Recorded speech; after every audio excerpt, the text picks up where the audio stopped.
இயேசுவின் நாமத்திற்கு மகிமை உண்டாகட்டும். இப்போதும் கூடங்குளம் பூரண சுவிசேஷ பெந்தேவுச சபையில் ஊழியம் செய்கிற பிரதர் தர்மிந்தார் அவர்கள் வந்து ஹிந்தியில் தேவனுடைய செய்தியை கொடுப்பார்கள். परमेश्वर का महिमा हो। आप सभी लोग सुन रहे हैं और देख रहे हैं, सभी को मैं परमेश्वर की ओर से स्वागत करता हूँ। आप सभी इस जगह पे आए हैं परमेश्वर का इस छोटा झुंड में आप लोगों को कुछ संदेश को सुनाने के लिए जा रहे हैं। आप लोग ध्यान देंगे और अपने मनों को उसकी ओर लगाएंगे जो हमारा जीवित परमेश्वर। इससे पहले मैं छोटा सा एक गीतों को गाता हूँ और आपका मन को बहलाने के लिए, आपका मन को खुशियों में बदलने के लिए चाहता हूँ। कोई भी छोड़े मुझे यीशु कभी न छोड़ेगा, कोई भी छोड़े मुझे यीशु कभी न छोड़ेगा, कभी न छोड़ेगा, कभी न छोड़ेगा, यीशु कभी भी नहीं छोड़ेगा, यीशु कभी भी नहीं छोड़ेगा।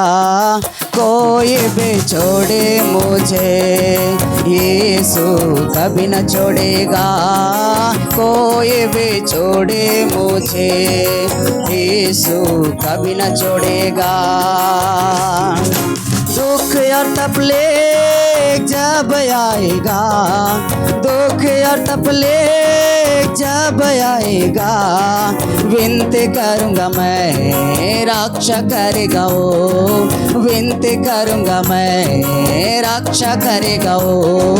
कोई भी छोड़े मुझे यीशु कभी न छोड़ेगा, कोई भी छोड़े मुझे यीशु कभी न छोड़ेगा। मेरे लिए वो इंसान बना, मेरे लिए इंसान बना, मेरे लिए दुख भी सहा, मेरे लिए दुख भी सहा।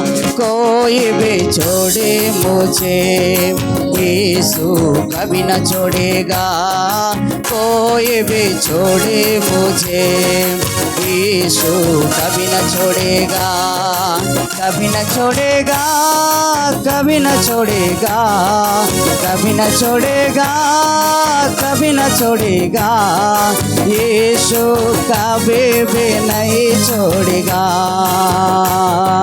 यीशु कभी भी नहीं छोड़ेगा।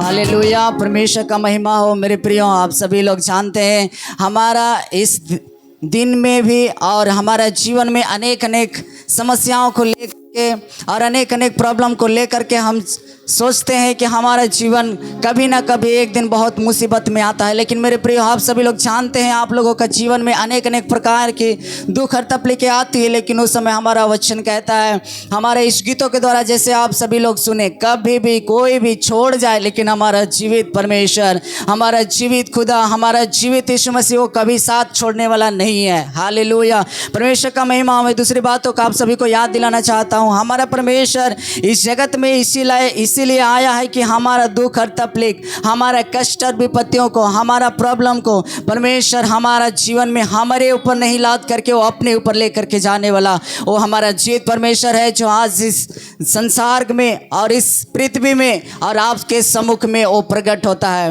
हालेलुया, मैं धन्यवाद देता हूँ परमेश्वर को। सचमुच आज के दिन में अगर एक जीवन को जीने के लिए अनेक प्रकार की सुविधा नहीं होती है, अनेक प्रकार का जीवन को व्यतीत करने के लिए वो सही तरीका नहीं होता है, लेकिन हमारा परमेश्वर कहता है अगर यदि तुम्हारा जीवन में, अगर यदि तुम्हारा बोझ हो, अगर चिंताएं हो और दुख और तकलीफ हो, तो वो दुख और तकलीफ को हमारा जीवित परमेश्वर उठाने के लिए तैयार है। अगर यदि आप उनके जीवन में अपने जीवन को आप उनके हाथों में समर्पित करते तो ये हमारा जीवित परमेश्वर सचमुच आप सभी को उस दुख और तकलीफ से, उस कष्ट से, उस बोझ से, उस चिंता से, उस परेशानियों से, उस सारे प्रॉब्लम से आप सभी को आजाद करने के लिए तैयार है। हालेलुया, परमेश्वर को मैं धन्यवाद देता हूँ। और आप सभी लोग जानते हैं अभी का समय में अनेक प्रकार के अंदर का हृदय, जो एक इंसान होता है उनका अंदर में हृदय को अगर देखेंगे तो अनेक प्रकार के दुख और तकलीफें आते हैं, अनेक प्रकार के हॉस्पिटल में पड़े रहते हैं, अनेक प्रकार के लोग घर में रहते हैं उन सारे दुख और तकलीफों के लिए। लेकिन हमारा वचन, हमारा परमेश्वर जीवित पिता का वचन कहता है अगर यदि सत्य को जानोगे तो सत्य तुम्हें स्वतंत्र करेगा करके। आप मान के चल सकते हैं। आपको मैं एक उदाहरण के लिए बताना चाहता हूँ। अगर एक इंसान के साथ में दो लोग हैं, अगर यदि एक अंधे व्यक्ति है तो जो जिसके पास आँख है वही व्यक्ति अंधे को रास्ता दिखा सकता है। आप सभी लोग जानते हैं। उसी प्रकार हमारा इस संसार में हमारा एक जीवित पिता है जो हमारे लिए उस स्वर्ग छोड़ करके इस पृथ्वी पे आया है, हमारे दुख और तकलीफों को उठा करके लेके जाने वाला। हमारे जितना भी कष्ट है, हमारे जितना भी प्रॉब्लम है, इसके अंदर ही नहीं बल्कि हमारे अंदर में जो मनुष्य का हृदय, मनुष्य का मन जो अनेक प्रकार की असुविधाएं चीज़ों में जाती है, उन सारे को परमेश्वर क्या करता है? बचाता है। हालेलुया, परमेश्वर की महिमा हो। मैं आपको याद दिलाना चाहता हूँ हमारा प्रभु यीशु मसीह इस दुनिया में इसीलिए आया है कि हे बोझ से दबे हुए लोग तू मेरे पास आओगे, और हमारा परमेश्वर उस बोझ से स्वतंत्र करने वाला है। हमारा परमेश्वर इसलिए इस धरती पे आया है, हमारा दुख और तकलीफ के बदले में हमारा जीवित परमेश्वर खुशियों को प्रकट करने वाला है। वो आज हमें देने के लिए तैयार है। मैं धन्यवाद देता हूँ जीवित पिता को, परमेश्वर का स्तुति हो। दूसरी बात है कि हमारा जीवन में अनेक प्रकार की पाप और बुराई हो जाने के कारण हम आज नष्ट हुए जाते हैं, अनेक लोग नष्ट होते हैं। लेकिन वो पाप का जीवन से छुटकारा पाने के लिए, पाप और जीवन का जो जीवन जीते उनसे दूर रहने के लिए, अच्छा जीवन जीने के लिए, स्वस्थ जीवन जीने के लिए, बिना पाप का जीवन जीने के लिए अनेक प्रकार के देखेंगे तो बेविचारी होते हैं। अनेक प्रकार की चीज़ों को देखेंगे तो उसमें से बेविचारी नहीं बल्कि बहुत अनेक पाप होते हैं जो जीवन को अंत की ओर लेके जाता है। लेकिन वहीं पे हमारा परमेश्वर कहता है हे मनुष्य तू मन फिरा करके परमेश्वर की ओर देख, तो परमेश्वर तुम्हें उद्धार करने वाला है। उस पाप से हमारा जीवित परमेश्वर छुड़ाएगा। वचन कहता है हमारे पास आया है, वो वचन के अनुसार हमारा जीवित परमेश्वर इस संसार में प्रकट हुआ है।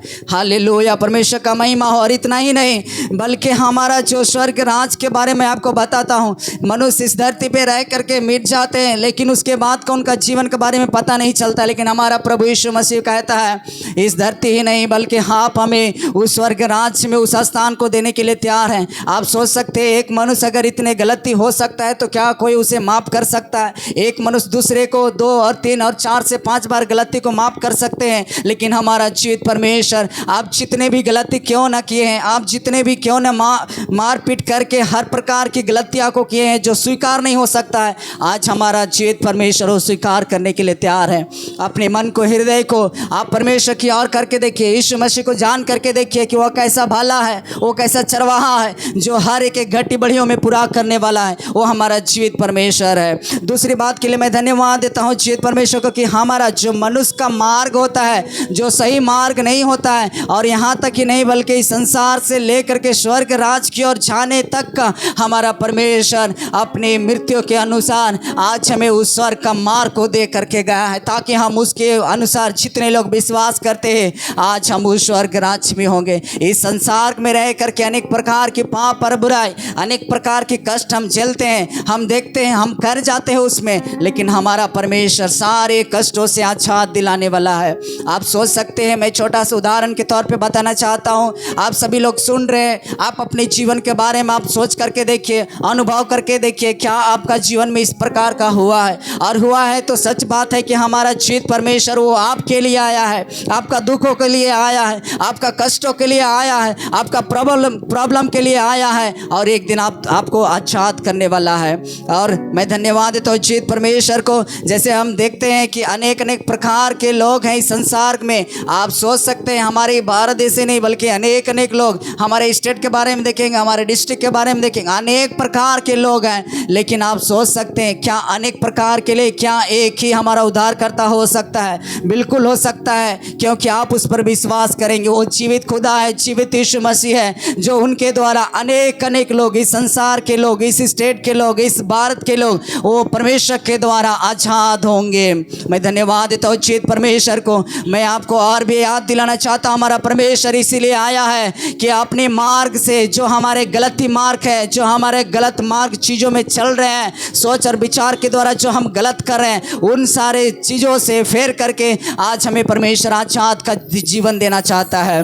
धन्यवाद देता हूँ क्योंकि वचन कहता है स्वर्ग राज निकट है, अपने मार्ग को अपने मन को फिराओ क्योंकि स्वर्ग राज निकट है। अगर यदि हमारा परमेश्वर हमारे लिए स्वर्ग राज देना है, दे रहे हैं, तो मेरे प्रियो आप सभी लोग आप उससे प्राप्त कर सकते हैं। जितने भी बोझ वाले हैं, जितने भी दुख और तकलीफ काटने वाले हैं, जितने भी समस्याओं में पड़े हैं, आप उनसे परमेश्वर से क्या कर सकते हैं, उस राज के लिए भी आप ले सकते हैं। और इतना ही नहीं बल्कि अगर यदि हम मनुष्य अगर कभी भी दुख और तकलीफ में मृत्यु के तौर पे चले जाते हैं, लेकिन भी हमें मृत्यु से जय देने वाला हमारा परमेश्वर है। मैं धन्यवाद देता हूँ जीवित परमेश्वर को। और इतना ही नहीं बल्कि हमारा जो जीवित पिता है, आप सोच सकते हैं अगर घर में कोई पिताजी हो, अगर बेटा अगर गलत कर जाए या पिताजी गलत कर जाए तो उन्हें माफ़ भी नहीं कर पाते हैं, लेकिन हमारे परमेश्वर हमारा जो गलतियों को मिटा करके हमारा प्रभु यीशु मसीह से एक संबंध, एक मेल मिलाप का प्रेम को देता है। आप सभी लोग जानते हैं एक मनुष्य और मनुष्य के द्वारा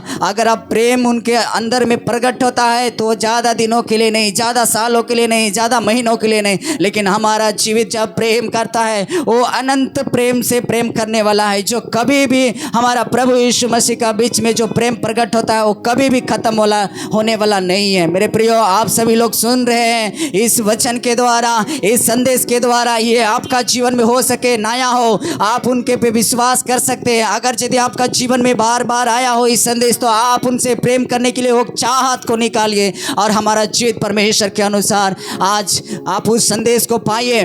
जो संदेश जो आपका जीवन में बाकी है आप उन्हें ग्रहण कर सकते हैं, आप उन्हें प्राप्त कर सकते हैं यीशु के नाम से।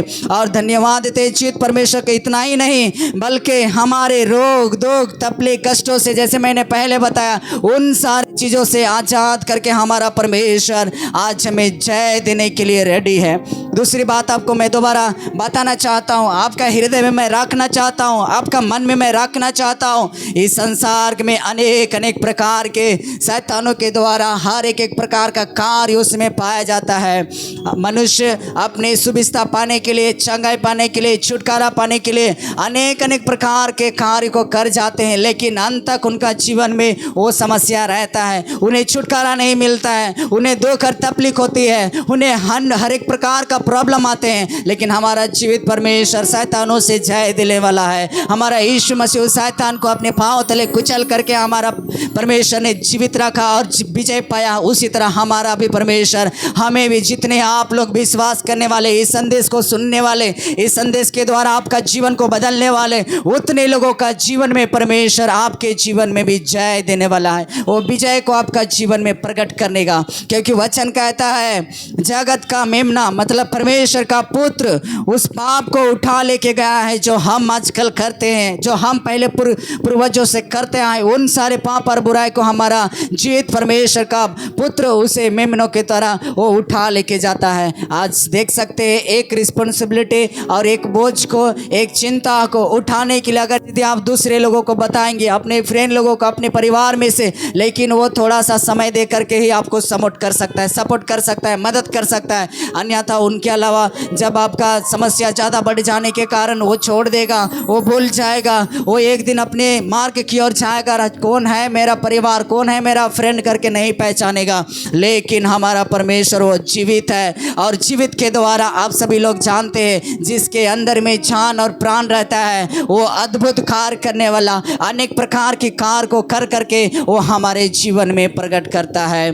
धन्यवाद देते हैं जीवित परमेश्वर को अपने बुरे गलत मार्गों से हमें आज का अंत का समय में, क्योंकि हमारा प्रभु यीशु मसीह का वचन कहता है देख परमेश्वर का शीघ्र आने वाला है करके वचन बताता है। इस अंत के दिनों में इन सारे चीज़ों का घटनाएं और प्रॉब्लम जो हो रहे हैं आप सभी लोग देख रहे हैं, अनेक अनेक देश में, अनेक अनेक विदेशों में देखिए अनेक प्रकार की दुर्घटनाएं आ रहे हैं। अगर यदि हम अपने पाप और बुराई को और अपने आप को नहीं सुधारेंगे तो हमारे बीच में वो साफ आएगा, वो श्राप आएगा, वो गलती का हमें एग्जाम हमें देना पड़ेगा, क्योंकि हम जो गुनहगार हैं। अगर यदि हम परमेश्वर के सम्मुख में आ करके प्रार्थना और दुआ करते हैं, इस संदेश को सुनने वाले अपने गलतियों से अगर सुधर जाएंगे, अगर अपने मार्ग से अगर हमारा प्रभु यीशु मसीह के अनुसार आप आते हैं, उनके शरण लेते हैं, तो परमेश्वर आपको उन सारे चीज़ों से आपको आज़ाद करने वाला है, वो चंगाई देने वाला है, वो छुटकारा देने वाला है, एक दूसरे का मदद करने वाला है, एक दूसरे पे रिस्पॉन्सिबिलिटी उठा करके चलने वाला आज जीवित परमेश्वर जिंदा है। आप विश्वास कीजिए, आप इस संदेश को सुन रहे हैं, इस संदेश को सुन करके कोई बात नहीं, आप जाइए अपने घर पे और अपने परिवार में एक बार मनन करके एक बार ध्यान दे करके दीजिए, क्या हम सही जीवन जी रहे हैं? क्या हम सही से एक मानव जाति को, एक मनुष्य को कैसे जीना चाहिए, क्या हम उस तरह से जी रहे हैं? काम करने के लिए अनेक प्रकार के सुविधाएं हैं जो हम काम के द्वारा ले सकते हैं, लेकिन जिसको एक्चुअली में हमें चाहिए था, अगर यदि वो ना रहे तो हमारा जीवन, मनुष्य तत्व का जीवन मनुष्य के द्वारा जैसे जीते हैं उस तरह से हम नहीं जी पाएंगे। लास्ट के बारे में आपको बताना चाहता हूँ और इस संदेश के द्वारा मैं अपना समाप्त करना चाहता हूँ आपके बीच में। आप सभी लोग जानते हैं, जब तक अगर आप सही मार्ग को नहीं पकड़ेंगे, अगर मान के चलिए अपना घर से दूसरे जगह जाना है तो जिस रास्ता पे हम जा रहे हैं, अगर यदि वो रास्ता हमें सही तरह से पता नहीं रहेगा तो हम नहीं जा पाएंगे। और उसी तरह हमारा भी जीवन है, अगर सही चीज़ों का अगर हम पकड़ करके, सही चीज़ों को मान करके, सही चीज़ों को हम जान करके चलेंगे तो हमारा जीवन में इन सारे प्रॉब्लम और दुख और तकलीफ और कष्ट हमारे जीवन में नहीं आएगा, क्योंकि परमेश्वर का वचन कहता है तुम्हारा दुख और तकलीफ वो सारे चीज़ आनंद में बदल जाएंगे यदि आप प्रभु यीशु मसीह पर विश्वास करते हैं। मैं आपको सुनाना चाहता हूँ और बताना चाहता हूँ, वो आज भी 2000 साल पहले था हमारा परमेश्वर जीवित, और आज भी इतने वर्षों तक हमारा जीवित परमेश्वर वो जीवित है, जो हम सभी, आप सभी को आज हमें उद्धार देने वाला है। क्योंकि हमारा जीवन एक बहुत ही दुख और तकलीफ ही नहीं बल्कि पाप भरा जीवन है, और आज हम चाहते हैं कि उन सारे पाप और बुराइयों से आज़ाद होने के लिए, अगर यदि आप आज़ाद होना चाहते हैं, आप विश्वास कीजिए उस उद्धारकर्ता, आप उसे जानिए। परमेश्वर सचमुच कितना भला है, कैसा अच्छा है, जो आपका जीवन में एक प्रेम को देता है। वो कैसा पिता है आप करके देख सकते हैं। उसका वचन कहता है आप चख के देखिए, परख के देखिए कि हमारा परमेश्वर कैसा भला है करके। वचन के द्वारा आप सभी को मैं उस प्रेम को दिखाना चाहता हूँ कि हमारा सचमुच हमारा पिता परमेश्वर हमारे लिए वो प्रेम को मेल मिलाप करने के लिए आज भी हमारे लिए जीवित है। परमेश्वर को मैं धन्यवाद देता हूँ, और इस बातों को जो आपको मैं बता रहा हूँ, इस बातों के द्वारा मैं इस वाणी को ही अंत करता हूँ। Thank you God. இப்போதும் ஆரம்ப பாடலாக நம் நடுவில் இருக்கிற சகோதரர் அருண்குமார் டேவிட் அவர்கள் ஒரு பாடலை பாடி தேவனை மகிமைப்படுத்துவார்கள். ஆட்சியோடு என்னுடைய பாடலை நான் ஆரம்பிக்கின்றேன். பல கச்சேரிகளில் சினிமா பாடல்களை பாடிக்கொண்டிருந்தேன். 2016ஆம் ஆண்டு நான் இந்த பகுதியில் கூட ஒரு பெரிய ஆர்கெஸ்ட்ரா, நம்ம கோயில் திருவிழாவில் நான் ஒரு பெரிய ஆர்கெஸ்ட்ராவை நடத்தினேன். அப்படியாக நான் சினிமா பாடல்களை பாடிக்கொண்டிருந்த அந்த நேரத்தில் 2017ஆம் ஆண்டு எனக்கு ஒரு காய்ச்சல், அதாவது டெங்கு காய்ச்சல் எனக்கு வந்தது. உடனே என்னை மருத்துவமனைக்கு கொண்டு சென்றார்கள். அடுத்த நாள் டாக்டர் கூறினார்கள் இன்னும் 4 மணி நேரம் மட்டுமே உயிரோடு இருப்பார், பிளேட்லெட் எல்லாம் குறைந்து விட்டது. அப்படியே சாதாரணமாக டாக்டர் சொல்லிவிட்டு சென்று விட்டார்கள். நான் உடனே ஹாஸ்பிட்டலிருந்து என்னோட நண்பர்கள் அனைவருக்கு ஃபோன் பண்ணினேன். அப்பொழுது என்னுடைய நண்பர், இந்த பகுதியைச் சேர்ந்த, எனக்கும் சொந்த ஊர் குடங்குளம் தான், இந்த ஊரைச் சேர்ந்த என்னோட நண்பர் எஸ்ஐ பொன்ராஜ் அவர்களுக்கு ஃபோன் செய்தேன். அவர்கள் பஞ்சல் கடற்கரையிலே குடும்பத்தோடு அங்கே நின்று கொண்டிருந்தார்கள். அண்ணே இப்போ உடனே வந்து விடுகிறேன் என்று சொல்லி ஒரு அரை மணி நேரத்தில் இங்கேருந்து ஆசாரிப்பாளையம் ஹாஸ்பிட்டலுக்கு வந்து என்னை அங்கிருந்து ஜேசன் ஹாஸ்பிட்டலுக்கு கொண்டு சென்றார்கள். அந்த மரணத்தின் விளிம்பில் நான் பிரயாணம் செய்து கொண்டிருந்த போது நான் கர்த்தரை நோக்கி ஒரு பொருத்தனை பண்ணினேன். இனிமேல் நான் மேடைகளில் சினிமா பாடல்களை பாடமாட்டேன், உம்முடைய நாமத்தை மாத்திரம் நான் பாடுவேன் என்று சொல்லி அன்று பொருத்தனை செய்தேன். கர்த்தர் எனக்கு ஜீவனை கொடுத்தார். அன்றிலிருந்து இன்று வரை நான் தேவனுடைய பாடலை மட்டுமே நான் பாடி வருகின்றேன். கர்த்தருக்கு மகிமை உண்டாவதாக.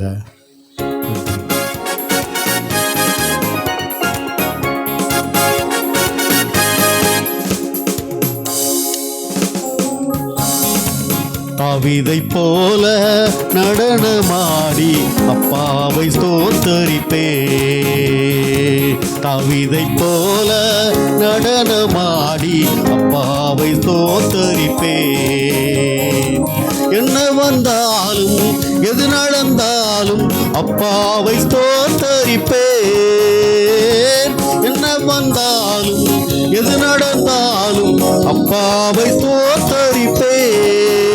ஏசப்பா ஸ்தோத்திரம், ஏசப்பா ஸ்தோத்திரம், ஏசப்பா ஸ்தோத்திரம், ஏசப்பா ஸ்தோத்திரம். தாவீதை போல நடனமாடி அப்பாவை ஸ்தோத்தரிப்பே.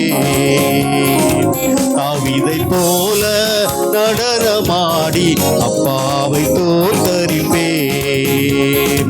கைத்தாளத்தோடும் மத்தளத்தோடும் அப்பாவை ஸ்தோத்தரிப்பே.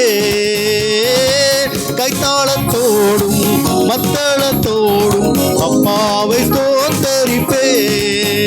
ஏசப்பா ஸ்தோத்திரம், ஏசப்பா ஸ்தோத்திரம், ஏசப்பா ஸ்தோத்திரம், ஏசப்பா ஸ்தோத்திரம். தாவீதை போல நடனமாடி அப்பாவை ஸ்தோத்தரிப்பே. தாவீதை போல நடனமாடி அப்பாவை ஸ்தோத்தரிப்பே. பரிசுத்த இரத்தத்தால் பாவங்கள் கழுவிய அப்பாவை ஸ்தோத்தரிப்பே. பரிசுத்த இரத்தத்தால் பாவங்கள் கழுவிய அப்பாவை ஸ்தோத்தரிப்பே. ஏசப்பா ஸ்தோத்திரம், ஏசப்பா ஸ்தோத்திரம், ஏசப்பா ஸ்தோத்திரம், ஏசப்பா ஸ்தோத்திரம். தாவீதை போல நடனமாடி அப்பாவை ஸ்தோத்தரிப்பே. தாவீதை போல நடனமாடி அப்பாவை ஸ்தோத்தரிப்பே.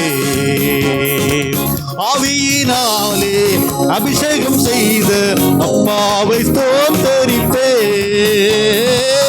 ஆவியினாலே அபிஷேகம் செய்த அப்பாவை ஸ்தோத்தரிப்பே. ஏசப்பா ஸ்தோத்திரம், ஏசப்பா ஸ்தோத்திரம், ஏசப்பா ஸ்தோத்திரம், ஏசப்பா ஸ்தோத்திரம். தாவீதை போல நடனமாடி அப்பாவை ஸ்தோத்தரிப்பே. தாவீதை போல நடனமாடி அப்பாவை ஸ்தோத்தரிப்பே. தாவீதை போல நடனமாடி அப்பாவை ஸ்தோத்தரிப்பே.